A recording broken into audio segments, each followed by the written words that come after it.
First and foremost, I want to give all praise, honor, and glory to Yahweh, Bahashem, Yahushai, Bahashem, Rakakwadash, and double honors to the elder bishops and apostles of Great Millstone who taught me this truth. So today I want to make a lesson going over the importance of prayer, as you see in the title, and right here, and going into how prayer and fasting combined with that are one of the most powerful tools we have to combat wickedness, right? Because on a day-to-day basis, we are being attacked spiritually nonstop. And a lot of that attacking goes on in our head, right? And that brings me to the first precept I have, which is Ephesians 6 and 12. Because everything we do is spiritual, right? All the battles we fight mostly are spiritual, right? It talks about how the weapons of our warfare are not carnal, right? So to go into that, this is Ephesians 6 and 12, and it says, "For we wrestle not against flesh and blood, but against principalities and against powers, against the rulers of the darkness of this world, against spiritual wickedness in high places." Right? We don't wrestle against flesh and blood on a day-to-day basis. It's not like we're out here fighting people. Nah, it's mostly in our head, right? It's mostly Satan trying to sift us, right? Sending those evil thoughts into our head and planting those seeds. Because that's one thing you got to understand, and one thing I understood while I'm learning, right? Because I'm new to this truth too. And what this thing right here that I'm about to say helped me out a ton. And that thing is that Satan attacks you mainly through your thoughts, right? When you have that voice in your head that's telling you to do something that's off, and you know it's off, right? When you have that voice in your head that is just being annoying, those mortal thoughts, right? That's Satan, right? That's how he uses his powers, and he tries to get to you. Another way is through dreams, right? You might have a wicked dream. You did some wickedness in there. Now when you wake up, you start thinking about that, right? And if you're too weak, you might actually reenact the dream and go off, right? But the main point is our battles on a day-to-day basis are spiritual, right? Our thoughts primarily.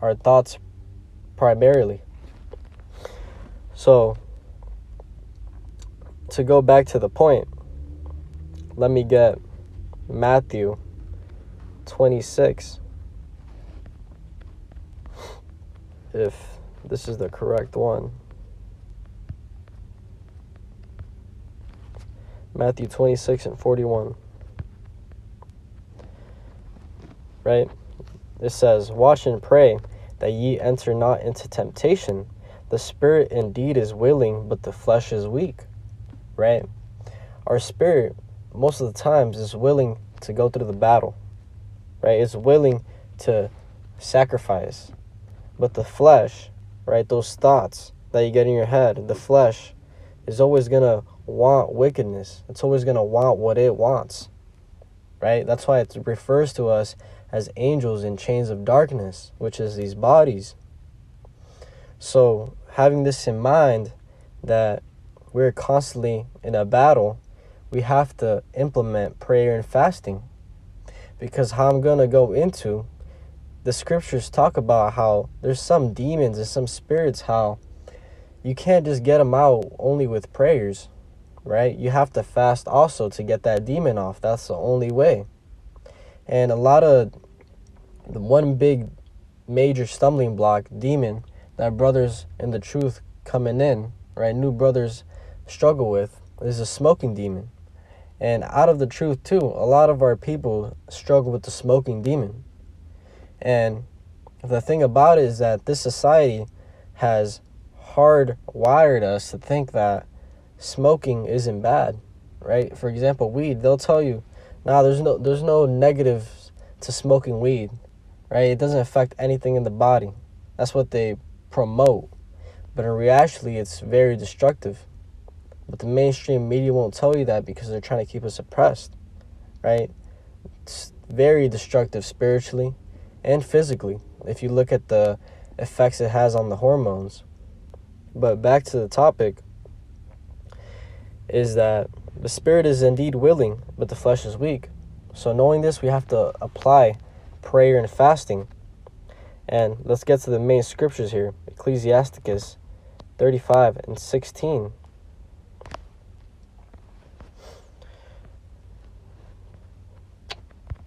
35:16. It says, "He that serveth the Lord shall be accepted with favor, and his prayer shall reach unto the clouds. The prayer of the humble pierceth the clouds. Until it come nigh, he will not be comforted, and will not depart, till the Most High shall behold to judge righteously and execute judgment." And what we want to extrapolate out of this is that the prayer of the humble pierceth the clouds, right? It reaches the clouds, how it says. And we have to keep that in mind, that whenever we pray, there's actually angels around us that get those prayers and send them up to Yahweh Bahashem Yahushai, right?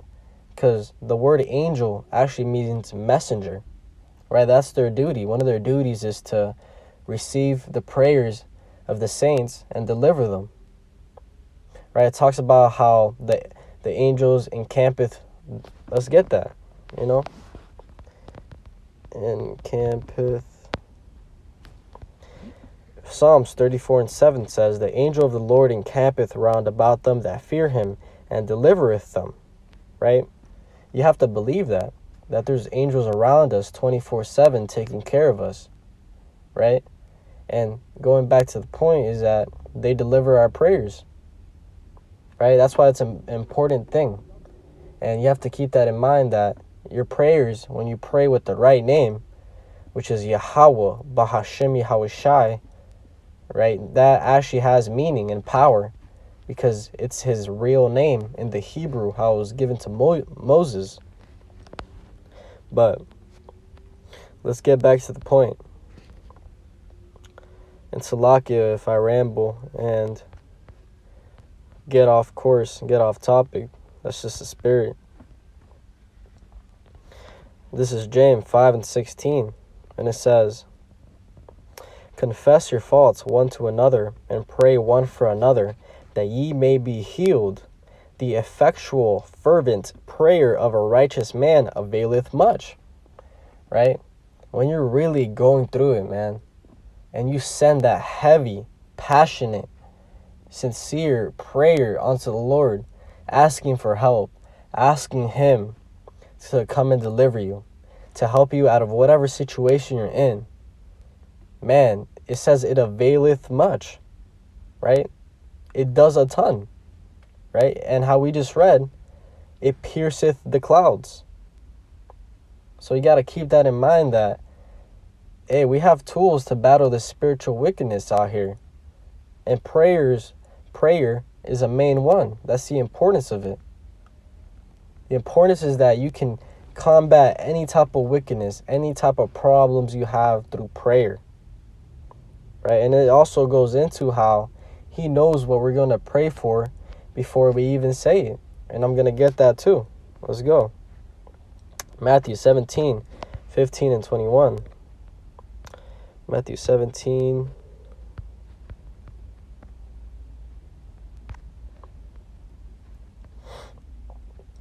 And we're going to start at 15 and go to 21. And this is Yahushai healing the son of this father, right? He healed someone. But it's a little story that I'm going to read to prove what we're talking about. And we'll start at 15. It says, "Lord, have mercy on my son, for he is lunatic and sore vexed. For oft times he falleth into the fire, and oft into the water. And I brought him to thy disciples, and they could not cure him." Right? The disciples couldn't cure this man. Then Yahushua answered and said, "O faithless and perverse generation, how long shall I be with you? How long shall I suffer you? Bring him hither to me." And Yahushua rebuked the devil, and he departed out of him, and the child was cured from that very hour. Then came the disciples to Yahushua apart and said, Why could not we cast him out?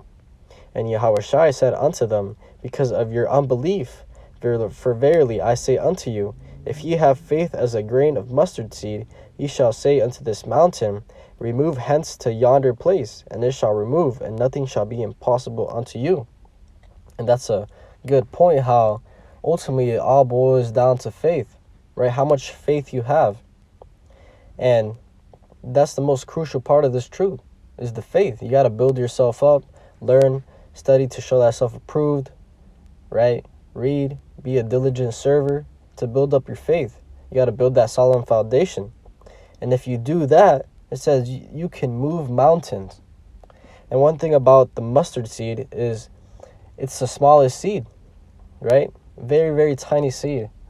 But when it comes to grow, when it fully grows, it becomes the biggest tree, or not tree, the biggest fruit, vegetable that there is, right? Super huge. So that's a beautiful parable. But the main point is in 21, it says, Howbeit this kind goeth not out but by prayer and fasting. Right? How we were just talking about. How there's some demons, there's some spirits that the only way to get them out is by prayer and fasting. Right? That's the importance of it. You got to pray and fast whenever going through something. You got to rely on the Lord. Yahweh Bahashim Yahushai. Because that's our defense. Right? But let's get some more. And this is the last scripture, Matthew 6 and 8. And this goes into praying and how to pray. Because let's just read it. It actually breaks it down pretty clear.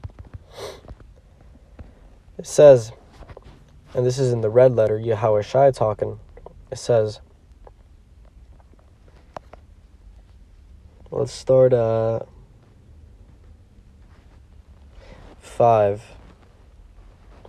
It says, and when thou prayest, and when thou prayest, thou shalt not be as the hypocrites are, for they love to pray standing in the synagogues and in the corners of the streets, that they may be seen of men. Verily, I say unto you, they have their reward. Right? When you pray, you're not supposed to be out here like these church leaders and like the people in the world that pretty much they hold hands together and they chant the same thing. Nah.